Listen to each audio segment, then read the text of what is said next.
Welcome to The Explainer. Today, we're going to dive deep into the psychology behind thumbnails, the ones you just can't help but click on. And we're basing all this on some incredible work from creator Denzel Waugh. All right, so here's how we're going to break this down. We're going to start with a really important mindset shift. Then I'll introduce you to a powerful three-part framework. We'll break down each of those parts, and then we'll wrap up with a practical toolkit that you can literally use right away. Okay, let's kick things off with the single biggest mistake most creators make, and that's treating the thumbnail and the title like it's just an afterthought. So let me ask you this. Do you make your thumbnail before you make the video or after?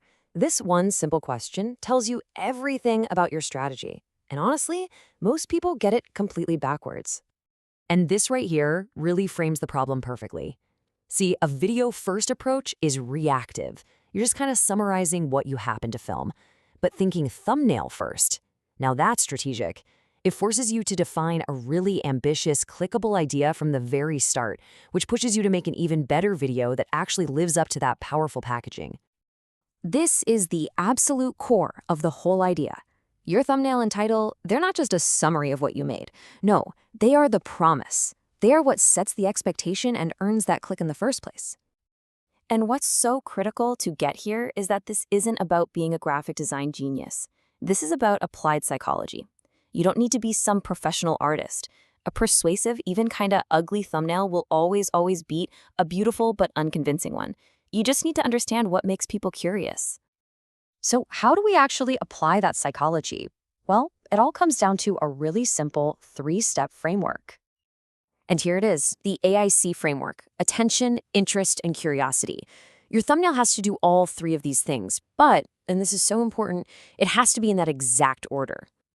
So let's break down that first and, you could argue, most critical step, just grabbing the viewer's attention.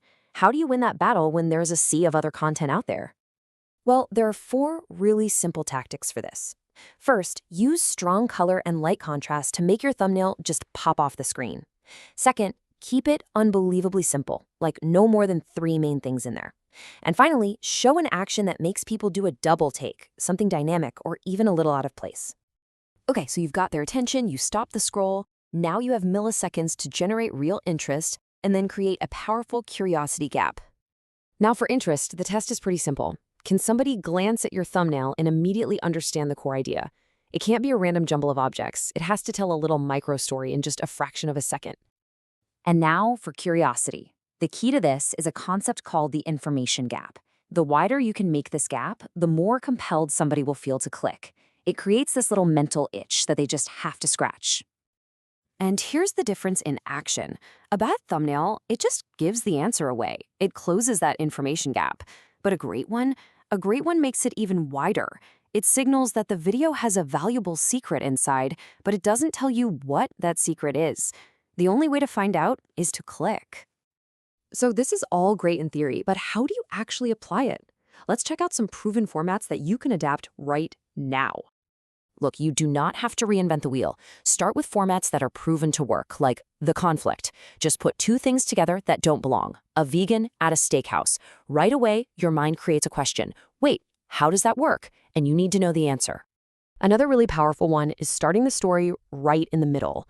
If a thumbnail says day 15 of a 30-day challenge, it creates this immediate need to see how it all started and, more importantly, how it's going to end. You're dropped right into the action and you have to see the conclusion. And a third one to try is the direct accusation. It points right at the viewer and creates an information gap by implying they have a problem they might not even know they have. A problem that, very conveniently, your video is going to solve. Now, the pro strategy here isn't just to copy what's popular, it's to go out and find these outlier videos in your niche. You know, the ones that just completely broke the pattern and did 10 times the normal views. There's always a reason. You don't just copy the whole thumbnail. You become a detective. You break it down using that attention, interest, and curiosity framework. You figure out why it worked psychologically. Was it the color, the weird object, the person's expression? And then you borrow those core ingredients for your own unique creation. And if you want to take it a step further, you can actually analyze the A/B tests that other top creators have already run.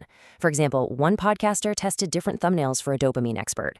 They found that a thumbnail about alcohol was way more compelling than one about social media. Then they tested different designs for that winning topic, and a simple text plus image layout won every single time. You're basically learning from their expensive data before you even start. So here's the final big takeaway. Stop thinking of your thumbnail as a statement. Instead, think of it as a question that only your video can answer. Because a really great question doesn't just invite a click, it demands one. So before your next video, what question will your thumbnail ask?